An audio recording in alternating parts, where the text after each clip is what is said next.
चलिए आइए अब हम लोग एक और चैप्टर स्टार्ट करते हैं पॉलिटिकल साइंस राजनीतिक विज्ञान का। High courts and subordinate courts के बारे में हम लोग पढ़ेंगे। You have already read about the role of India's highest court called the supreme court. अब जो स्टूडेंट हमारे वीडियोस को लाइन से देख रहे हैं वो आगे के वीडियोस में सुप्रीम कोर्ट उच्चतम न्यायालय के बारे में पढ़ चुके हैं कि यह भारत का सबसे ऊपर है। ठीक है, कोर्ट के मामले में ना ये सबसे उच्चतम न्यायालय है। Just below the supreme court there are high courts which are the highest courts of law in state. अब सुप्रीम कोर्ट के बाद कौन सा कोर्ट आता है? हाई कोर्ट आता है। ठीक है, उच्च न्यायालय जो कि राज्य में जो कानून व्यवस्था है उसके लिए सबसे ऊपर होते हैं हाई कोर्ट। सुप्रीम कोर्ट पूरे नेशन का इंडिया लेवल पे और हाई कोर्ट स्टेट लेवल पे राज्य के स्तर पर। The high courts are part of the Indian judiciary and function under the supervision, guidance and control of the Supreme Court. अब जो हाई कोर्ट है वो क्या है? भारतीय न्याय तंत्र इंडियन जुडिशरी का एक बहुत ही महत्वपूर्ण भाग है और सुप्रीम कोर्ट के निर्देश पर, निगरानी में, देखरेख पर, प्रबंध पर, सुप्रीम कोर्ट के सलाह पर, सुप्रीम कोर्ट के नियंत्रण पर हाई कोर्ट काम करती है। As highest court in the state, as high court supervises the subordinate courts in the state. अब देखिए राज्य में हाईएस्ट कोर्ट कौन सा होता है? High court. ठीक है, हर एक राज्य में। तो जो हाई कोर्ट के नीचे जितने भी सबऑर्डिनेट कोर्ट, सेकेंडरी कोर्ट्स जो आते हैं, वो सब हाई कोर्ट के ऊपर डिपेंडेंट रहते हैं क्योंकि वो हाई कोर्ट के सुपरविजन में चलते हैं, देखरेख में चलते हैं। तो क्या हो रहा है? सुप्रीम कोर्ट किसको देख रहा है? हाई कोर्ट को। हाई कोर्ट किसको देख रहा है? सबऑर्डिनेट कोर्ट्स को। The high court are mainly court of appeal. अब हाई कोर्ट क्या होता है? ये एक ऐसा न्यायालय है जहां पे लोग प्रार्थना करते हैं, प्रे करते हैं, रिक्वेस्ट करते हैं।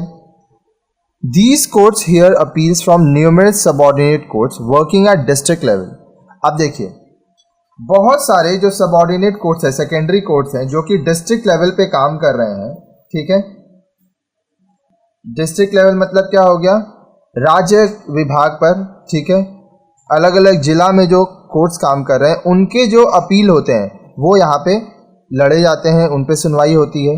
The system of appointment of जजेस, their qualification and the working of subordinate court is under the direct control and supervision of the high court of the state concern.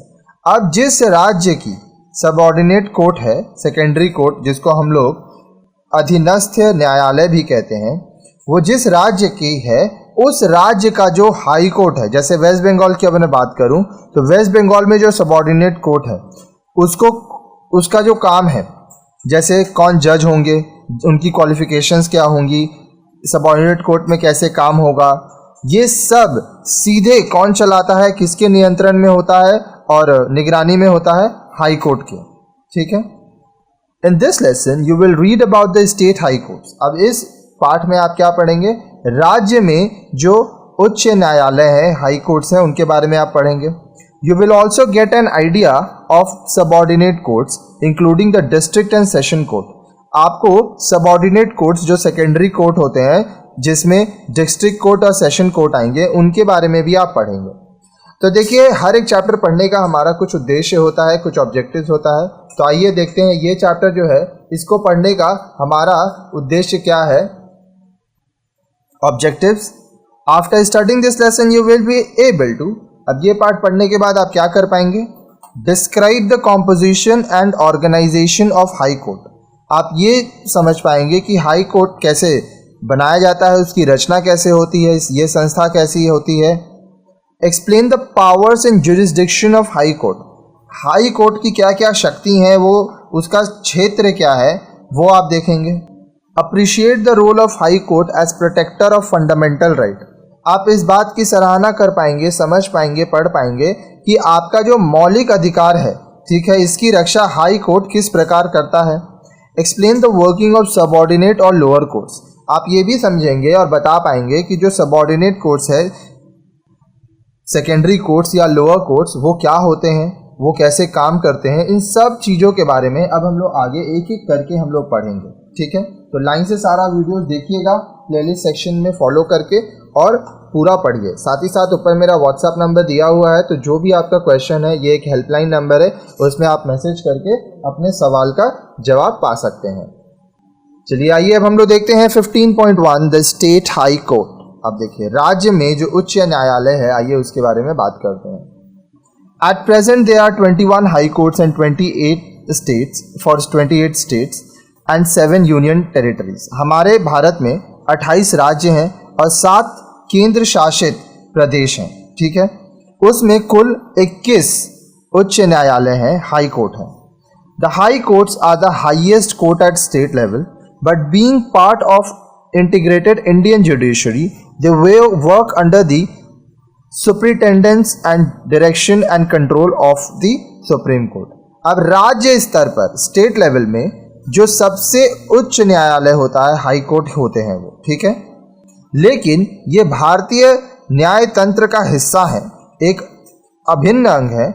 इसलिए जो सुप्रीम कोर्ट है, जो पूरे भारत का सबसे ऊपर में आता है न्यायालय में, उसके अंतर्गत, उसके दिशा निर्देश पे, उसके आदेश पर, उसके नियंत्रण पर हाई कोर्ट काम करता है। 5.1.1 कॉम्पोजिशन 5.1.1 रचना अब कैसे बनाई जाती है। There is a high court for each state, हर एक राज्य में हाई कोर्ट होता है। However there can be a common high court for 2 और मोर स्टेट्स, लेकिन एक सामान्य कॉमन हाई कोर्ट भी हो सकता है 2 या उससे अधिक राज्यों का। देखिए अभी तक आप क्या पढ़े, हर एक स्टेट का एक हाई कोर्ट है। ठीक है, लेकिन ऐसा भी हो सकता है एक हाई कोर्ट 2 स्टेट, 1 2 3 4 ऐसे 2 या 2 से अधिक राज्यों का हाई कोर्ट हो सकता है। For example the states of Punjab and Haryana and the union territory of Chandigarh have a common high court situated at Chandigarh. उदाहरण के रूप में देखिए, पंजाब और हरियाणा जो राज्य हैं और चंडीगढ़ जो कि केंद्र शासित प्रदेश है, इन तीनों का एक हाई कोर्ट है जो कि चंडीगढ़ में है।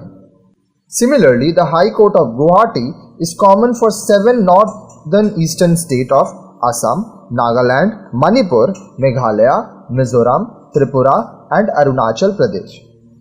इसी तरह से जो गुवाहाटी में जो हाई कोर्ट है वो 7 नॉर्थ ईस्टर्न, उत्तर पश्चिमी जो राज्य हैं, असम, नागालैंड, मणिपुर, मेघालय, मिजोरम, त्रिपुरा, अरुणाचल प्रदेश, इन सब का हाई कोर्ट कहाँ पर है? गुवाहाटी में। दिल्ली, दो not a state, has its own separate high court. अब देखिए दिल्ली ये क्या है, ये एक स्टेट नहीं है, राज्य नहीं है, ये यूनियन टेरिटरी है, केंद्र शासित प्रदेश है, इसका अपना हाई कोर्ट है। Every high court has a chief justice and a number of जजेस। हर एक हाई कोर्ट में एक मुख्य न्यायाधीश होते हैं और उनमें बहुत सारे जजेस होते हैं। द नंबर ऑफ जजेस varies from state to state. अब जो जजेस हैं वो कितने होंगे, वो अलग अलग राज्यों के ऊपर निर्भर करता है। द नंबर ऑफ जजेस of each high court is determined by the president. अब हर एक हाई कोर्ट में कितने जजेस होंगे, न्यायाधीश होंगे, ये कौन चुनेगा? ये राष्ट्रपति द्वारा चुना जाएगा। द जजेस of high courts are appointed by the president of India. अब देखिए हाई कोर्ट के जो न्यायाधीश जज होते हैं उनको कौन चुनता है? उनको अपॉइंट करते हैं भारत के राष्ट्रपति। While appointing chief justice of a high court, the president has to consult the chief justice of the supreme court and the governor of the state concern. जब चीफ जस्टिस हाई कोर्ट के चुने जाते हैं तो जो राष्ट्रपति हैं वो किससे बात करते हैं? सुप्रीम कोर्ट के चीफ जस्टिस से, और जो राज्य का हाई कोर्ट का चीफ जस्टिस चुनना है उसके राज्यपाल से। मान लीजिए अगर वेस्ट बंगाल का चीफ जस्टिस चुनना है हाई कोर्ट का, तो राष्ट्रपति किससे बात करेंगे? सुप्रीम कोर्ट के चीफ जस्टिस से और वेस्ट बंगाल के राज्यपाल गवर्नर से। While appointing other judges, the president consults the chief justice of the Supreme Court and the chief justice of High Court and governor of the state concerned. अब high court के जो दूसरे जजेस होंगे उनको जब नियुक्त करना है तो फिर जो प्रेसिडेंट है वो सुप्रीम कोर्ट के चीफ जस्टिस, हाई कोर्ट के चीफ जस्टिस और जिस राज्य का जज चुनना है उसके गवर्नर से बात करेंगे। द जजेस can be transferred from one high court to another by the president. अब जो जजेस हैं उनको एक हाई कोर्ट से दूसरे हाई कोर्ट पे उनका ट्रांसफर किया जा सकता है राष्ट्रपति द्वारा। As mentioned earlier, consultation with the chief justice of the supreme court in respect of appointment and transfer of judges of the high court is also obligatory and binding for the president। जैसा कि पहले बताया जा चुका है कि supreme court के जो चीफ जस्टिस है उनके संग सलाह करना जब आपको जजों को चुनना है या ट्रांसफ़र करना है, ये बहुत ही ज़रूरी है, ये बाइंडिंग है, ये करना ही पड़ेगा। अगर मान लीजिए राष्ट्रपति को किसी जज को अपॉइंट करना है या ट्रांसफ़र करना है तो उनको सुप्रीम कोर्ट के मुख्य न्यायाधीश चीफ जस्टिस से बात करना होगा। While the constitutional status of the president remains intact, the actual selection of judges is made by a team of senior judges of the Supreme Court headed by Chief Justice of India in accordance with 1993 ruling as reinterpreted in 1999 by the Supreme Court। अब देखिए, जो राष्ट्रपति है उनका एक संवैधानिक दर्जा है, ठीक है, उसको बरकरार रखते हुए जो जजेस हैं उनका जो सिलेक्शन होता है हाई कोर्ट में वो कैसे होता है, सुप्रीम कोर्ट के जो सीनियर जजेस हैं उनका एक टीम होता है जो चुनते हैं इसको, और इनको कौन देखता है, भारत के जो चीफ जस्टिस है, चीफ जस्टिस ऑफ इंडिया, ठीक है, किसके अकॉर्डिंग 1993 में जो नियम आया था जिसको वापस 1999 में सुप्रीम कोर्ट द्वारा बताया गया। This is known as collegium of the supreme court. अब इसको क्या कहा जाता है, सुप्रीम कोर्ट का ये कॉलेजियम है, ये एक ग्रुप बनाया जाता है, मंडल बनाया जाता है। Its recommendation are binding on the president. अब ये जो सलाह देते हैं वो राष्ट्रपति को मानना ही पड़ता है। चलिए अब हम देखते हैं 15.1.2 qualifications, tenure and removal of the जजेस। अब अगर किसी व्यक्ति को हाई कोर्ट का जज बनना है, ठीक है, तो उसके पास क्या क्या क्वालिफिकेशन होना चाहिए, फिर उनका कार्यकाल कितने दिन का होगा, उनको कैसे हटाया जाएगा, आइए इन सब चीज़ों के बारे में हम लोग पढ़ते हैं। In order to be appointed as a जज of a high court, the person concern should possess the following qualification. अगर मान लीजिए किसी व्यक्ति को हाई कोर्ट का जज बनना है, न्यायाधीश बनना है उच्च न्यायालय का, तो उस व्यक्ति के पास यह सब योग्यताएं होनी चाहिए। He or she should be a citizen of India। उस व्यक्ति को भारत का नागरिक होना जरूरी है। He or she should have held a judicial office at the district level or below for at least 10 years।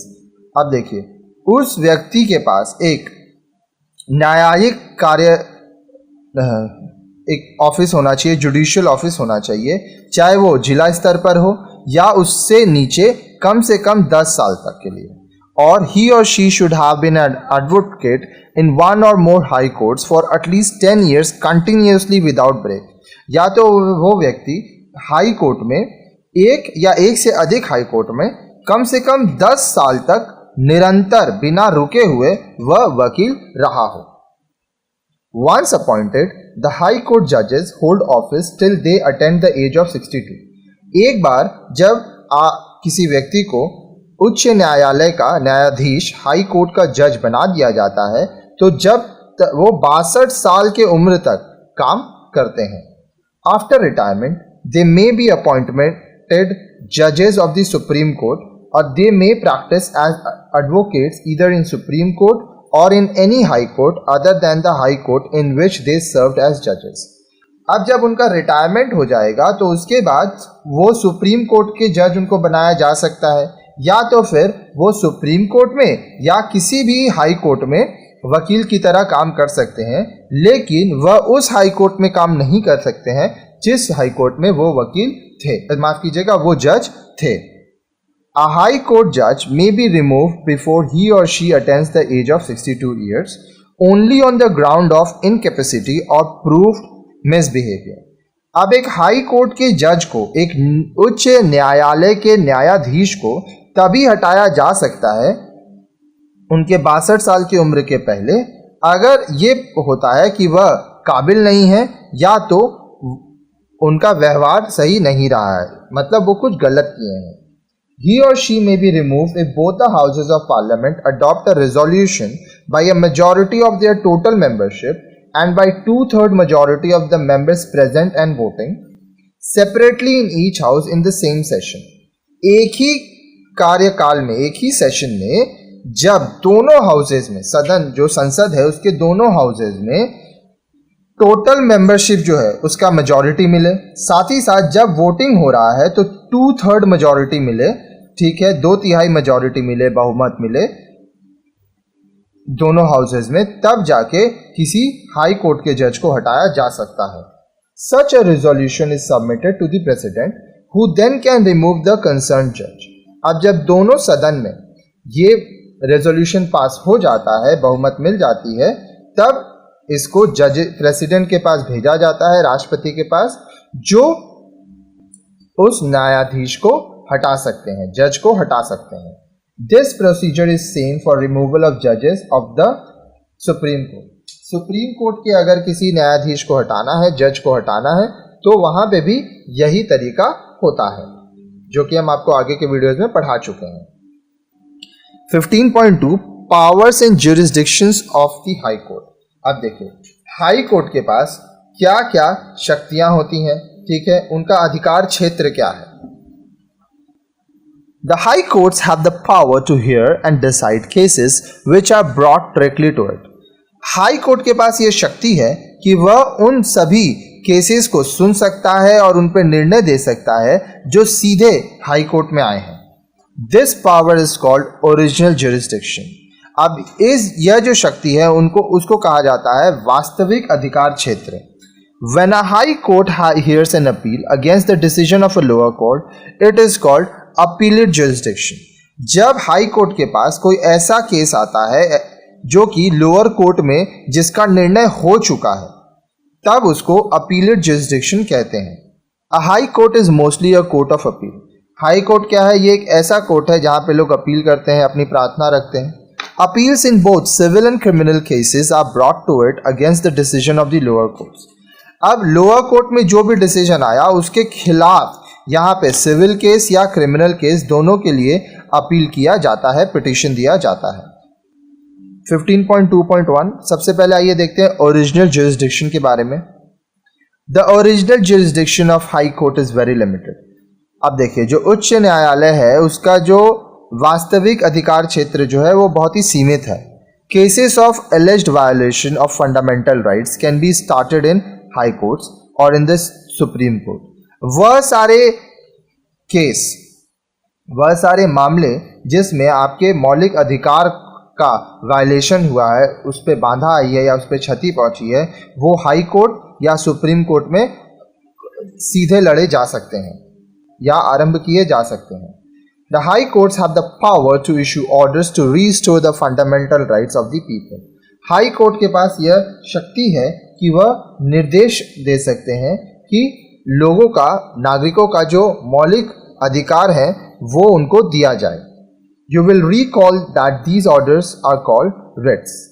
जो हमारे वीडियोस को लाइन से पढ़ रहे हैं उनको याद होगा कि आगे भी हम इनके बारे में बताए हैं, और ये जो ऑर्डर्स हैं इनको writs कहते हैं।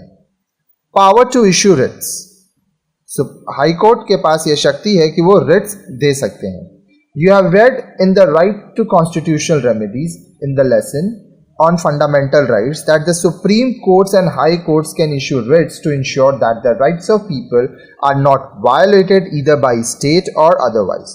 आप हमारे आगे के वीडियोस में जब आप फंडामेंटल राइट्स पढ़ रहे थे तो वहाँ पे आप देखे थे कि जो संवैधानिक उपचार का आपका अधिकार है उसके अंतर्गत, उसके अंदर जो सुप्रीम कोर्ट है उच्चतम न्यायालय और जो हाई कोर्ट है उच्च न्यायालय, ये रिट्स दे सकते हैं। इस बात को ध्यान में रखते हुए कि जो नागरिक है हमारे देश के, जो जनता है, उनका जो अधिकार है वो राज्य या किसी भी तरह से उनका उल्लंघन ना हो। कहने का मतलब आपका जो अधिकार है वह आपको मिलेगा और इसकी रक्षा कौन करेगा? हाई कोर्ट, सुप्रीम कोर्ट दोनों। The Constitution has specifically given the powers to issue certain writs to the High Court. अब हमारे संविधान में हाई कोर्ट को भी कुछ शक्तियां दी गई हैं कि वह writs इशू कर सकता है कुछ कुछ मामले में. These courts can issue writs which are binding directions of the court to any person or authority including government of the state concerned. अब ये जो कोर्ट है ये रिट्स दे सकते हैं. रिट्स क्या होता है? बाइंडिंग डायरेक्शन होता है. कोर्ट आपको दिशा देता है कि आपको ये काम करना है तो आपको करना ही पड़ेगा. ये किसी व्यक्ति को भी दे सकता है या किसी अथॉरिटी आधिकारिक क्षेत्र को भी दे सकता है, जिसमें उस राज्य के सरकार को भी अगर चाहे तो हाई कोर्ट रिट्स दे सकता है, दिशा बता सकता है कि उनको कैसे करना है काम. The writs in the nature of habeas corpus, mandamus, prohibition, quo warranto and certiorari explained in lesson 6 for the enforcement of rights of the people. अब ये रिट्स क्या क्या हैं?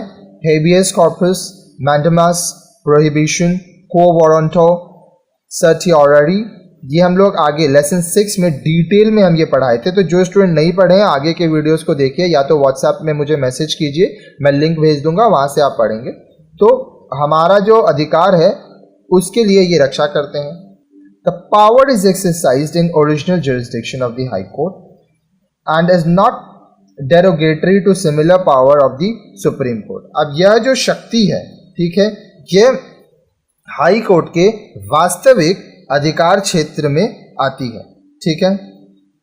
अब ये सुप्रीम कोर्ट के शक्तियों का अपमान नहीं है, क्योंकि हाई कोर्ट के पास अपना शक्ति है कि वो ये रिट्स लागू कर सकता है. ठीक है. A high court can hear election petition in its original jurisdiction, challenging the election of a member of parliament or state legislative assembly. अब हाई कोर्ट के पास यह भी अधिकार है कि मान लीजिए कोई इलेक्शन पिटिशन हुआ है, चुनाव के प्रति कोई पिटिशन आया है जिसमें ये चुनौती दी जा रही है कि पार्लियामेंट, संसद के जो सदस्य का इलेक्शन हुआ है उसके खिलाफ, या राज्य विधानसभा में जो इलेक्शन हुआ है उसके खिलाफ जो चुनौती दी जा रही है, वो भी हाई कोर्ट में केस लड़ा जा सकता है. It can set aside the election of a member if it finds that he or she used corrupt means in his or her election. अब मान लीजिए अगर हाई कोर्ट को ऐसा लगता है कि कोई सदस्य चुनाव के दौरान गलत तरीके से, करप्ट तरीके से इलेक्शन लड़ा है, ठीक है, तो वह उस सदस्य को हटा सकता है. All the lower courts function under the superintendent's control and guidance of the high court in the state. अब राज्य में जितने भी लोअर कोर्ट्स हैं, ठीक है, चाहे वो डिस्ट्रिक्ट लेवल पे हो या लोअर लेवल पे, डिस्ट्रिक्ट कोर्ट, सेशन कोर्ट, सब उस राज्य के हाई कोर्ट के सुपरिंटेंडेंट्स कंट्रोल, गाइडेंस पे चलते हैं. High courts hear appeals against the judgment of the subordinate courts.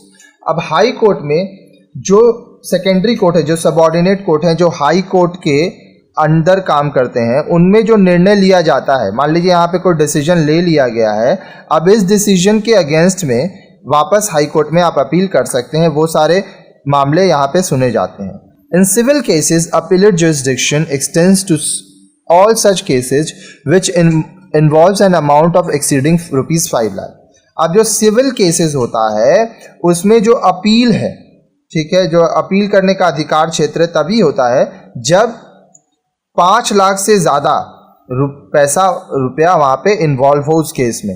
Any part to a civil dispute which is dissatisfied with the decision of the district court may appeal against the decision of the district court in the high court.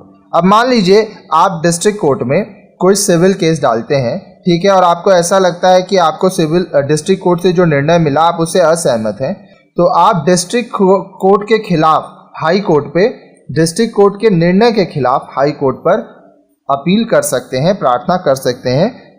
It also hears cases relating to patents and designs and succession, land acquisition, insolvency and guardianship. अब वो सब मामले जो कि patents, designs, succession, land acquisition, insolvency, guardianship पे है, वो सारे केसेस भी हाई कोर्ट में सुने जाते हैं, लड़े जाते हैं. The high court hears and decides appeals against decision of the session courts in criminal cases.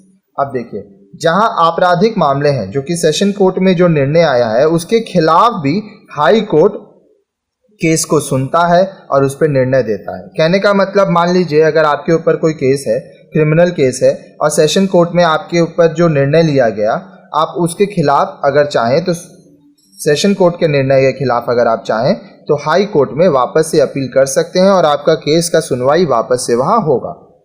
An accused who is found guilty by a session court and awarded a sentence may file an appeal against the verdict of the session court. अब मान लीजिए कोई व्यक्ति है जिसको गुनहगार ठहराया जा रहा है सेशन कोर्ट में और उसको मृत्यु दंड दिया गया है, वो चाहे तो सेशन कोर्ट का जो निर्णय है उसके खिलाफ अपील कर सकता है, प्रार्थना कर सकता है। कहाँ पर? हाई कोर्ट में। Sometimes even state may appeal against a session court judgment for enhancement of punishment. कभी कभी जो राज्य है वो सेशन कोर्ट का जो जजमेंट है कि दंड को बढ़ाया जाए, उसके खिलाफ भी अपील कर सकते हैं हाई कोर्ट में। The high court may accept the decision of the session court or alter it and increase or reduce the sentence or change the nature of sentence or may अक्विट N accused. अब जो high court है वो क्या कर सकते हैं, उनके पास बहुत सारा ताकत है, ठीक है। वो सेशन कोर्ट के निर्णय को मान सकते हैं या उसको बदल सकते हैं, या तो किसी व्यक्ति को जो सज़ा दिया गया है उसको बढ़ा सकते हैं या कम कर सकते हैं, या तो उस सज़ा को जो प्रकृति है उसको ही पूरा बदल सकते हैं, या तो जो व्यक्ति है उसको अपराध मुक्त कर सकते हैं, बरी कर सकते हैं। अक्विट करना मतलब अपराध मुक्त करना, बरी कर देना। However, if an accused is awarded death sentence by the session court, the sentence must be confirmed by the high court before the person is hanged to death. लेकिन अगर मान लीजिए किसी व्यक्ति को मृत्यु दंड दिया जाता है, ठीक है, सेशन कोर्ट द्वारा, तो मृत्यु दंड देने से पहले उस व्यक्ति के केस को, मामले को हाई कोर्ट में पहले कंफर्म करवा लिया जाता है। Even if the accused does not file an appeal against death sentence, the state refers it to the high court for confirmation. अब मान लीजिए अगर आपके ऊपर कोई केस हो रहा है और हो सकता है कि आपके ऊपर मृत्यु दंड आपको मिल सकता है, आपको मौत की सज़ा मिल सकती है, तो आप अपील करें चाहे नहीं करें, जो राज्य है वो हाई कोर्ट के पास कंफर्मेशन के लिए ज़रूर आपके मामले को रेफर करेगा, वहाँ पे आपके मामले को लेके जाएगा। 15.2.2 transfer of cases to the high court. अब हाई कोर्ट में जो मामले हैं उनको कैसे ट्रांसफर किया जाता है। If a high court is satisfied that a case pending in a subordinate court involves a substantial question of law as to the interpretation of the constitution, the high court may withdraw such a case from the lower court. अब मान लीजिए अगर high court को यह लगता है, वह इस बात से सहमत होता है कि कोई मामला है जो कि सबऑर्डिनेट कोर्ट, उसके अंदर हाई कोर्ट के नीचे जो कोर्ट्स हैं, लोअर कोर्ट्स, वहाँ पर पेंडिंग पड़ा हुआ है, ठीक है, जिसमें सवाल उठाया जा सकता है कि यहाँ पे संविधान के हिसाब से जो काम है वो नहीं हो रहा है, तो हाई कोर्ट उस केस को, उस मामले को लोअर कोर्ट से ले सकता है, छीन सकता है। After examining the case, the High Court may either dispose it of itself or may return it to the lower court with instruction for disposal of the case. अब जो केस वो लोअर कोर्ट से लेता है उसके ऊपर कार्रवाई होती है और कार्रवाई होने के बाद हाई कोर्ट खुद ही उस पर निर्णय ले सकता है या उसको खत्म कर सकता है, या तो लोअर कोर्ट को वह केस वापस सौंप सकता है इस अपने निर्णय के साथ, इंस्ट्रक्शंस के साथ कि वह इस केस को कैसे खत्म करेगा। 15.2.3 Superintendence of subordinate courts. A high court has the right of superintendence and control over all the subordinate courts in all the matter of judicial and administrative nature. High court के पास यह अधिकार है कि उसके अंतर्गत जितने भी सबऑर्डिनेट कोर्ट्स आते हैं उसको वो सुपरिटेंडेंट करेगा, उसको नियंत्रण करेगा, उसके काम को देखेगा हर एक मामले में, चाहे वो न्यायिक हो चाहे वो प्रबंधन के प्रारूप में हो।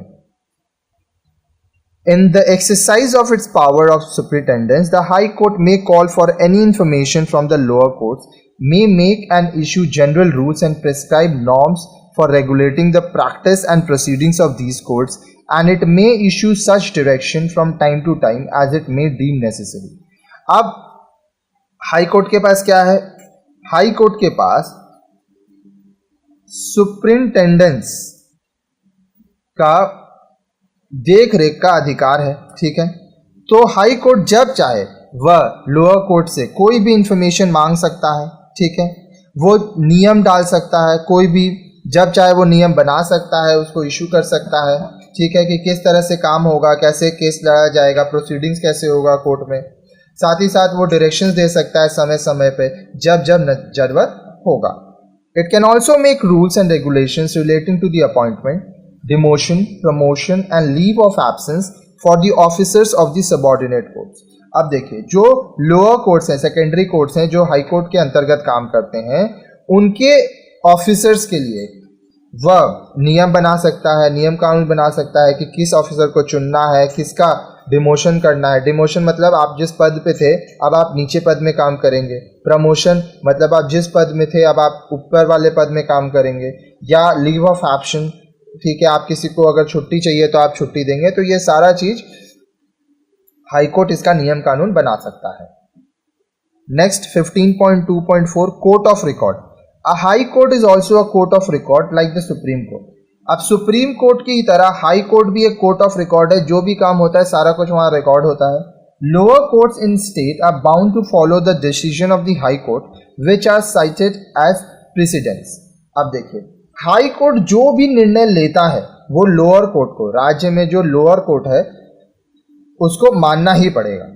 अ high court has also the power to punish for its contempt or disrespect. अगर मान लीजिए आप कोर्ट का डिसरिस्पेक्ट करते हैं, ठीक है, या कंटेम्प्ट टू कोर्ट करते हैं, अनादर करते हैं उसका, डिसरिस्पेक्ट करना मतलब अनादर करना, कंटेम्प्ट ऑफ कोर्ट का मतलब क्या होता है, तिरस्कार करना। तो अगर ऐसा कोई सिचुएशन आता है तो हाई कोर्ट में आपको दंड दिया जा सकता है। चलिए आइए अब हम लोग देखते हैं 15.3 subordinate or lower courts in district. अब देखिए जिले में कैसे सबऑर्डिनेट और लोअर कोर्ट्स होते हैं। सबऑर्डिनेट कोर्ट्स 3 प्रकार के होते हैं, civil court, criminal court, revenue court. Civil court के अंदर आता है डिस्ट्रिक्ट जज और डिस्ट्रिक्ट एंड सेशन जज, फिर सब जज फैमिली कोर्ट का, सब जज फैमिली कोर्ट, मुंसिफ, small causes court. Criminal court में सेशन जज एंड डिस्ट्रिक्ट एंड सेशन जज, मेट्रोपॉलिटन मजिस्ट्रेट और first class magistrate, second class magistrate, third class magistrate. Revenue में board of revenue, commissioner, collector, तहसीलदार, नैब तहसीलदार। अब देखिए ये क्या है, ये अब इसके ऊपर होते हैं हाई कोर्ट, ठीक है, उसके ऊपर होते हैं सुप्रीम कोर्ट। तो एक लेवल है, एक के ऊपर एक सब रहते हैं। In each district of India there are various type of subordinate or lower court.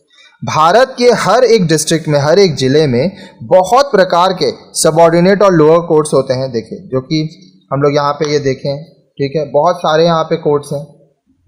There are civil courts, criminal courts and revenue courts. यहाँ पे आप देखिए civil courts, criminal courts, revenue courts. These courts hear civil case, criminal case, revenue cases respectively. अब civil court में civil cases, criminal court में criminal cases, revenue court में revenue cases देखे जाते हैं, सुने जाते हैं, इन पर कार्रवाई होती है। Civil cases pertain to dispute between 2 or more person regarding property, breach of agreement or contract, divorce और landlord tenant dispute।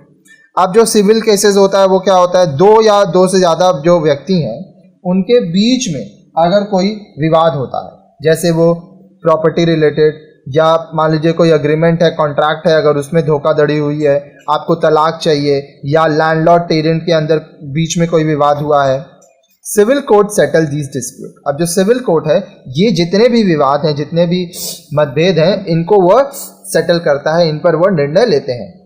They do not award any punishment as violation of law is not involved in civil cases। अब यहाँ पे कोई दंड नहीं दिया जाता है क्योंकि इन सब केसेस में कानून को नहीं तोड़ा जा रहा है, ठीक है। अब देखिए वायलेशन ऑफ लॉ, इसका मतलब क्या होता है, उल्लंघन करना, कानून का उल्लंघन करना, ठीक है। Criminal cases relate to violation of laws. अब जब क्रिमिनल केस आ रहा है, आपराधिक मामले आ रहे हैं, तब कानून का उल्लंघन हो रहा है। These cases involve theft, dacoity, rape, pickpocketing, physical assault, murder etcetera. अब क्या यहाँ पे क्या क्या मामला है, आप चोरी कर रहे हैं, डकैती कर रहे हैं, किसी का बलात्कार कर दिए हैं, पिक पॉकेटिंग मतलब किसी आप जेब कतरे हैं, या फिजिकली आप किसी को असॉल्ट कर रहे हैं या किसी का खून कर दिए हैं. These cases are filed in the lower court by the police and on behalf of the state against the accused. अब देखिए ये जो केसेस हैं, ये जो मामले हैं, ये लोअर कोर्ट्स में कौन फाइल करता है? पुलिस द्वारा फाइल किए जाते हैं. ठीक है, किसके बिहाफ में? राज्य के बिहाफ में. किसके खिलाफ? जो मुलजिम है, अक्यूज मतलब मुलजिम के खिलाफ. अब मान लीजिए ऐसा कोई सिचुएशन आता है तो आप डायरेक्टली नहीं जाते हैं कोर्ट, आप पहले जाते हैं पुलिस के पास, अपना केस दाखिल करते हैं और फिर वहां से कोर्ट जाते हैं. In such cases the accused if found guilty is awarded punishment like fine, imprisonment और इवन डेथ सेंटेंस. अब ये जितने भी मामले हैं यहाँ पर आप देख रहे हैं, चोरी, डकैती, बलात्कार, जेब कतरा, फिजिकल असॉल्ट, मर्डर करना, खून करना, इस प्रकार के जितने भी आपके मामले हैं जहाँ पर आप कानून का उल्लंघन करते हैं, वहाँ पर अगर मुलजिम को दोषी करार दिया जाता है तो उसे दंड मिलता है, या तो उसके ऊपर फाइन लगता है, या उसे जेल होता है, या उसे मौत की सजा भी दी जाती है. Revenue cases relate to land revenue on agriculture land in the district. अब रेवेन्यू केसेस में क्या है? जो एग्रीकल्चर लैंड है, खेती के लिए जो जमीन है, उसमें जो लैंड रेवेन्यू है जिला में, उससे संबंधित जितने भी मामले होते हैं वो रेवेन्यू केसेस में आते हैं. 15.3.1 क्वालिफिकेशंस एंड अपॉइंटमेंट ऑफ जजेस. अब देखिए जो जज हैं हाई कोर्ट में, ठीक है, वो हम लोग आगे पढ़े. अब हम लोग पढ़ेंगे सबऑर्डिनेट कोर्ट्स जो हैं उनके क्वालिफिकेशंस क्या होंगे और उनको कैसे चुना जाएगा. द जजेस of subordinate courts are appointed by the governor of in consultation with the chief justice of the high court of the concerned state. अब जिस राज्य का सबऑर्डिनेट कोर्ट के लिए हम लोग जज चुन रहे हैं, वो उनको कौन अपॉइंट करेंगे, नियुक्त करेंगे? राज्यपाल. उस राज्य के राज्यपाल. किससे बात करके? उस राज्य के हाई कोर्ट के चीफ जस्टिस को. कहने का मतलब, अगर मान लीजिए वेस्ट बंगाल में आपको कोई लोअर कोर्ट के जज को चुनना है, ठीक है, तो ये कौन चुनेगा? गवर्नर. ठीक है, गवर्नर जो है किसके? वेस्ट बंगाल के गवर्नर. ये किसके संग कंसल्टेशन करेंगे? हाई कोर्ट के चीफ जस्टिस के साथ. ठीक है, ये चीफ जस्टिस कहाँ के होंगे? वेस्ट बंगाल के. These days, in most of the states, judicial service officers, including the magistrate, are selected through competitive examinations held by the State Public Service Commission. इन दिनों ज़्यादातर राज्यों में जो जुडिशियल सर्विस है, ठीक है, उसमें जो ऑफिसर्स हैं वो कैसे चुने जाते हैं? मजिस्ट्रेट तक कैसे चुने जाते हैं? कॉम्पिटिटिव एग्जामिनेशंस होता है जो कि स्टेट पब्लिक सर्विस कमीशन करवाते हैं. ठीक है, और जो उसमें पास होते हैं उनको they are finally appointed by the governor. उनको राज्यपाल चुनते हैं, नियुक्त करते हैं. Any person who has been an advocate for at least 7 years और one who is in the service of the state or the central government is eligible to be a judge of the district court provided he or she possesses the required legal qualification. कोई भी व्यक्ति जो कि कम से कम 7 साल तक वकील रह चुका है, या तो वो राज्य सरकार या केंद्र सरकार में काम कर चुका हो, ठीक है, वो डिस्ट्रिक्ट कोर्ट का जज बनने के लिए एलिजिबल है, लेकिन उसके पास जो लीगल क्वालिफिकेशन है, जो कानूनी जो योग्यताएं हैं वो होनी चाहिए. आगे देखिए 15.3.2 सिविल कोर्ट. आइए हम लोग सिविल कोर्ट के बारे में पढ़ते हैं. The court of the district जज is the highest civil court in a district to deal with civil court. अब देखिए जो डिस्ट्रिक्ट जज होते हैं, ठीक है, वो क्या है? सिविल कोर्ट में हाईएस्ट होते हैं. ठीक है, हाईएस्ट सिविल कोर्ट होता है. ठीक है, सिविल केसेस में very often the same court is called the court of district and session judge when it deals with both civil and criminal cases as the district level. बहुत बार ये जो court होते हैं इनको कोर्ट ऑफ डिस्ट्रिक्ट जज या court of district and session जज भी कहा जाता है, जब ये सिविल केस और क्रिमिनल केस दोनों ही डिस्ट्रिक्ट लेवल पर काम करते हैं. इस पर द जज of this court is appointed by the governor of district. अब सिविल कोर्ट के जो जज होते हैं उनको कौन चुनता है? उस राज्य के राज्यपाल, governor. Below the court of the district judge, there may be one or more courts of sub judges in the district. अब जो कोर्ट ऑफ डिस्ट्रिक्ट जज है उनके भी नीचे एक या एक से अधिक सब जजेस का कोर्ट हो सकता है। Separate family court which are equal to courts of sub judges have been established in districts to exclusively hear cases of family disputes like divorce, custody of children, etc.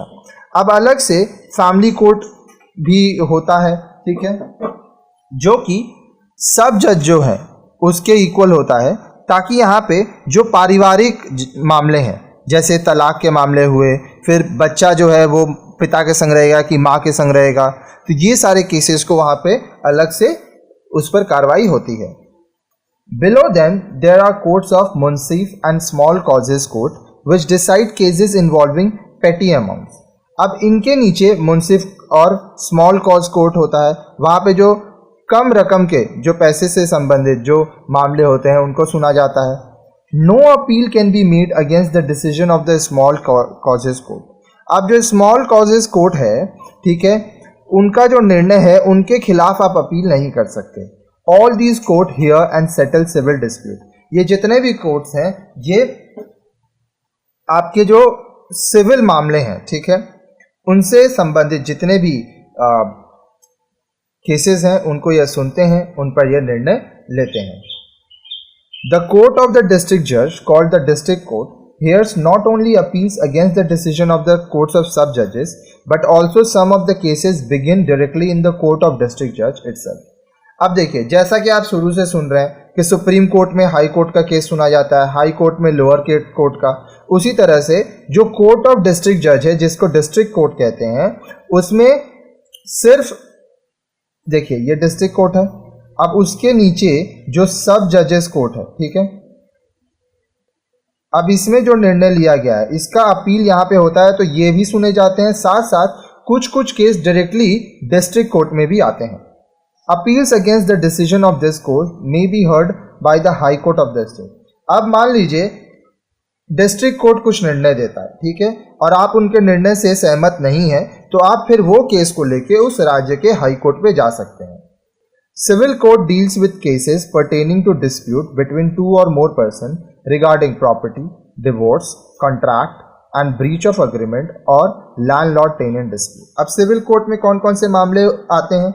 जब दो या दो से अधिक व्यक्तियों के बीच में किसी बात को लेकर विवाद होता है, चाहे वो प्रॉपर्टी हो, तलाक हो, कोई कॉन्ट्रैक्ट हुआ था या कोई अग्रीमेंट हुआ था जिसको तोड़ा गया है, या लैंडलॉर्ड टेनेंट जो मकान मालिक है जो भड़ैता है उसके बीच में अगर कोई परेशानी होती है, तो वो सब सिविल कोर्ट में वो लोग जाते हैं। नेक्स्ट आता है 15.3.3 क्रिमिनल कोर्ट्स। अब जो क्रिमिनल होते हैं, जो अपराधी होते हैं, उनके जो कोर्ट्स होते हैं, the court of the session जज known as session court is the highest court for criminal cases in the district. एक जिले में, अब देखिए जो क्रिमिनल कोर्ट है उसको क्या बोलते हैं? Session court, court of session जजेस, ठीक है, ये क्रिमिनल केसेस के लिए हाईएस्ट कोर्ट होता है। Below this court there are courts of magistrate of first, second and third class. अब इस कोर्ट के नीचे first class magistrate, second class magistrate और थर्ड क्लास मजिस्ट्रेट का कोर्ट होता है। देखिए ये सब हम आपको जो वीडियो लाइन से पढ़ते हैं स्टूडेंट, वो क्या है ना, सब कुछ डिटेल में पढ़ पाते हैं क्योंकि उनको सब समझ में आएगा। ये देखिए ये चार्ट में हम आपको सब बताए थे। यहाँ देखिए सिविल कोर्ट के अंदर डिस्ट्रिक्ट जज और डिस्ट्रिक्ट सेशन एंड सेशन जज, फिर सब जज, फैमिली कोर्ट, फिर मुंसिफ, फिर स्मॉल कॉसेस कोर्ट, फिर क्रिमिनल कोर्ट में सेशन जज और डिस्ट्रिक्ट जज एंड सेशन जज, या metropolitan magistrate, first class magistrate, second class magistrate, third class magistrate, ये होते हैं। अभी हम लोग इसके बाद रेवेन्यू कोर्ट पढ़ेंगे जिसमें board of revenue, commissioner, collector, तहसीलदार और नैब तहसीलदार, इसके बारे में भी पढ़ेंगे। तो देखिए in metropolitan cities like Delhi, Calcutta, Mumbai and Chennai, first class magistrate are called metropolitan magistrate. अब जो मेट्रोपॉलिटन सिटी है जैसे दिल्ली हुआ, कलकत्ता हुआ, अब ये कैलकाटा को कोलकाता भी बोलते हैं, ठीक है, चेन्नई, मुंबई, यहाँ पे जो फर्स्ट क्लास मैजिस्ट्रेट है इनको मेट्रोपॉलिटन मैजिस्ट्रेट भी कहा जाता है। All these criminal courts are competent to try the accused and to award punishment as sanction by law to those who are found guilty of violation of law. अब ये जितने भी कोर्ट हैं, ठीक है, क्रिमिनल कोर्ट्स हैं, इनको करना क्या है, जो व्यक्ति गुनहगार बनकर खड़ा है, ठीक है, जिसके प्रति मुकदमा लड़ा जा रहा है, ठीक है, जो मुल्जिम है उसकी केस को वो सुनेंगे। अगर वो व्यक्ति दोषी पाया जाता है कि वह कानून का उल्लंघन कर रहा है, तो हमारे संविधान में जो कानून है उसके हिसाब से उसको दंड दिया जाता है। Criminal courts hear criminal cases which are related to violation of laws. Criminal courts में क्या होता है, क्रिमिनल केसेस हम लोग देखते हैं जिसमें जो हमारा कानून है उसका उल्लंघन होता है। अगर आप कानून तोड़ते हो तो आप क्रिमिनल केस आपके ऊपर होगा, जो कि क्रिमिनल कोर्ट में लड़ा जाएगा, सेशन कोर्ट में लड़ा जाएगा। These case involve theft, dacoit, rape, arson, pickpocketing, physical assault, murder etcetera. अभी क्या क्या मामले होते हैं जो कि क्रिमिनल होते हैं? इसमें चोरी होता है, डकैती होता है, आप मान लीजिए किसी का बलात्कार हुआ है या किसी को आग लगा दिया गया है, आर्सन मतलब आग लगा देना, या पिक पॉकेटिंग जेब कतरे जो होते हैं, या आप किसी को शारीरिक रूप से क्षति पहुंचाते हैं, हानि पहुंचाते हैं, या आप किसी का खून कर देते हैं, तो ये सब क्या है, ये सब क्रिमिनल केसेस हैं। In such cases the guilty person is awarded punishment. अब ये सारे जो मामले हैं इसमें अगर व्यक्ति को मुलजिम करार दिया जाता है तो उसको दंड दिया जाता है। It may be fine, imprisonment और इवन डेथ सेंटेंस। अब इसमें क्या होता है, या तो आपको फाइन भी भरना पड़ सकता है, या आपको जेल हो सकता है, या आपको मृत्यु दंड भी दिया जा सकता है। Normally, every accused is presented by the police before a magistrate. आमतौर पर जितने भी व्यक्ति हैं जिनके ऊपर मुकदमा होता है उनको मैजिस्ट्रेट के सामने पुलिस लेके जाती है। The magistrate can finally dispose of the case of minor crime. अब मैजिस्ट्रेट जो है अगर कोई छोटा मोटा गुनाह किया गया है तो उस केस को खारिज कर सकते हैं, खत्म कर सकते हैं। But when a magistrate finds prima facie cases of serious crime, he or she may commit the accused to the session court. अब जब मजिस्ट्रेट हैं अगर उनको ऐसा लगता है कि जो गुनाह है वो बहुत ही सीरियस है, बहुत ही ज़्यादा है, ठीक है, बहुत ही बड़ा गुनाह किया गया है, तो उस मुल्जिम को वो सेशन कोर्ट में उसका केस दे सकते हैं। The session courts try the accused who are sent upon them by the magistrate concerned. तो फिर क्या होता है, सेशन कोर्ट में जो मुल्जिम को भेजा जाता है उसका केस लड़ा जाता है। और ये मुल्जिम को कौन भेज रहा है, मजिस्ट्रेट भेजा से के वहाँ से वो जाते हैं। As mentioned above, an accused who is awarded death sentence by the session court can be hang to death only after his sentence is confirmed by the high court. जैसा कि हम लोग आगे पढ़ चुके हैं, अब जो स्टूडेंट लाइन से वीडियो पढ़ते हैं वही पढ़े हैं, अब जो डायरेक्टली इस वीडियो को ओपन किए हैं वो तो बहुत सारा वीडियो मिस कर चुके हैं। अब ये वीडियो के पहले अगर आप हमारे प्लेलिस्ट से पढ़ते हैं तो अभी तक आप कम से कम 50-60 वीडियो ऑलरेडी पढ़ चुके होंगे, उसके बाद आप यहाँ आए होंगे। तो वहाँ पे हम बताए थे कि एक मुल्जिम को आप तब तक मृत्यु दंड नहीं दे सकते हैं, सेशन कोर्ट तब तक उसको सेंटेंस टू डेथ नहीं दे सकता है जब तक उसका डेथ का जो डिसीजन है वो हाई कोर्ट के साथ कंफर्म नहीं कर लिया जाए। फिर आता है 15.3.4 revenue code. Revenue code deals with cases of land revenue in the state. राज्य में जो जमीन, जो लैंड रेवेन्यू का मामला है उससे जितने भी केसेस आते हैं, मामले आते हैं, वो रेवेन्यू कोर्ट में देखा जाता है। The highest revenue court in the district is the board of revenue. एक जिले में, ठीक है, जो सबसे हाईएस्ट रेवेन्यू कोर्ट होता है वो होता है board of revenue. Under it are the courts of commissioner, collectors, तहसीलदार एंड असिस्टेंट तहसीलदार। अब उसके अंतर्गत कौन होते हैं, कोर्ट ऑफ कमिश्नर होता है, कलेक्टर होता है, तहसीलदार और असिस्टेंट तहसीलदार होता है। The board of revenue hears the final appeals against all the lower revenue court under it. अब जो बोर्ड ऑफ रेवेन्यू है वह जो फाइनल अपील आता है, ठीक है, जो लोअर रेवेन्यू कोर्ट से मान लीजिए आपको कोई निर्णय दिया गया तो उसके खिलाफ आप बोर्ड ऑफ रेवेन्यू में केस कर सकते हैं और वहाँ पे उसकी सुनवाई होती है। देखिए ये एक नियम है, जो लोअर कोर्ट है अगर वहाँ पे आपको निर्णय, आपको लगा कि आपको इंसाफ नहीं मिला तो आप हमेशा इसके ऊपर जितने भी कोर्ट्स हैं वहाँ तक जा सकते हैं, लेकिन याद रखिएगा सबसे ऊपर सुप्रीम कोर्ट होता है। अब लोअर कोर्ट में चाहे जो भी हो, अगर आप सुप्रीम कोर्ट तक लड़ते हुए जाएंगे तो सुप्रीम कोर्ट का जो निर्णय होगा वो पूरा फाइनल है, उसके बाद आप किसी के पास नहीं जा सकते। Land revenue, it's a sort of tax on agricultural land which the government collects from the farmers. अब देखिए, ये एक प्रकार का टैक्स होता है जो खेती के लिए ज़मीन होती है, उसमें सरकार खेतों में काम करने वाले लोगों, किसानों से लेते हैं। अब जो स्टूडेंट हमारे वीडियोस को लाइन तक से देख रहे हैं वो अभी तक क्या पढ़े हैं? The distinct feature of our judiciary is that it has a single integrated and unified judicial system. हमारा जो न्याय तंत्र है इसका एक बहुत ही विशेषता ये है कि इसमें एक न्याय प्रणाली पूरे देश के लिए है। The high court is the highest court in a state. एक राज्य में जो सबसे ऊपर जो कोर्ट आता है वो है हाई कोर्ट, उच्च न्यायालय। द नंबर ऑफ जजेस varies from state to state. अब अलग अलग राज्य में अलग अलग न्यायाधीश होते हैं, नंबर्स होते हैं, ठीक है। The president appoints them. राष्ट्रपति जो जजेस हैं, न्यायाधीश हैं, इनको चुनते हैं। They hold office up to the age of 62 years. 62 साल की उम्र तक यह काम कर सकते हैं। They may be removed earlier by the president on receipt of a request from both houses of parliament. अब 62 साल की उम्र से पहले इनको हटाया जा सकता है प्रेसिडेंट द्वारा, अगर दोनों संसद के दोनों सदन में यह रिक्वेस्ट किया जाए, मेजॉरिटी मिले। इसके बारे में भी हम लोग आगे पढ़े थे। It has original and appellate jurisdiction.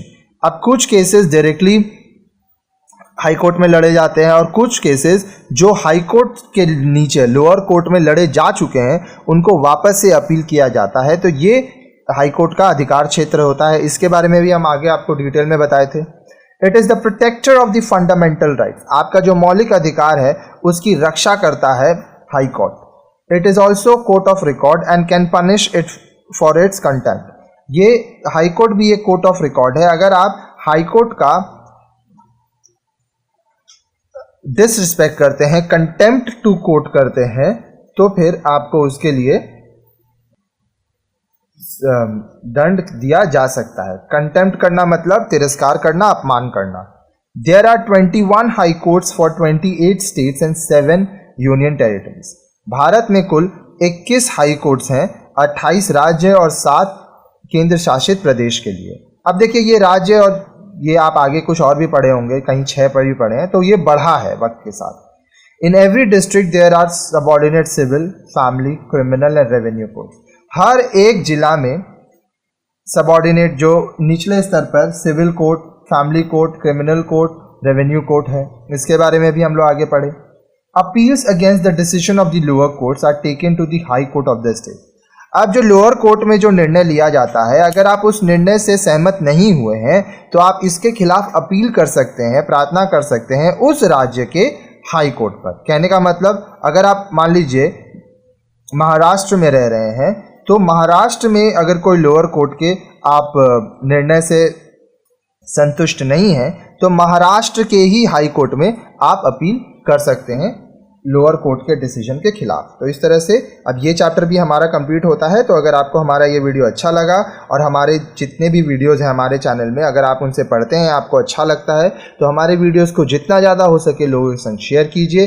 साथ ही साथ चैनल सब्सक्राइब तो करना ही है, वीडियोज़ में कमेंट भी करना है। देखिए, एक चीज़ समझिए, जितना आप हमारा सहायता करेंगे उतना मुझे भी और वीडियोज़ बनाने का एनकरेजमेंट मिलेगा, ताकि मैं और भी सारे सब्जेक्ट बनाऊँ। ठीक है, बहुत सारी चीज़ें हैं जो आपके लिए ऑलरेडी बना चुका हूँ। प्लेलिस्ट सेक्शन में देखिए, ऊपर व्हाट्सएप नंबर है, इसमें कांटेक्ट करके आपको क्या पूछना है पूछ सकते हैं। लेकिन याद रखिएगा, सिर्फ मैसेज कीजिएगा, कॉल्स को मैं अटेंड नहीं करूँगा। ठीक है, बहुत सारे मेरे स्टाफ्स हैं जो लोग कॉल्स को भी अटेंड नहीं करेंगे, वो लोग सिर्फ मैसेजेस का ही रिप्लाई करेंगे। और अगर आपको हमारे वीडियो से पढ़ के फ़ायदा होता है और आप हमारे आर्थिक रूप से हमारा मदद करना चाहते हैं कि हाँ भाई, हम इनके वीडियो से पढ़ते हैं, हमारा बहुत फ़ायदा हो रहा है और यूट्यूब में हमें सब फ्री ऑफ कॉस्ट मिल रहा है, लेकिन ये बना रहे हैं वीडियो, इनका मेहनत हो रहा है, तो अगर आप हमारा मदद करना चाहते हैं तो आप हमें कुछ डोनेशन भी दे सकते हैं। हमारा व्हाट्सएप नंबर जो है 9051378712, ये पेटीएम में है, फ़ोनपे में है, गूगल पे में है। आप इसमें जितना भी डोनेशन देना चाहें आप दे सकते हैं, क्योंकि देखिए, जीने के लिए पैसे की ज़रूरत होती है और जो इतना मैं वीडियो बनाता हूँ इसमें बहुत समय लगता है। तो आप हमारा साथ बनाए रखिए और पढ़ते रहिए। धन्यवाद।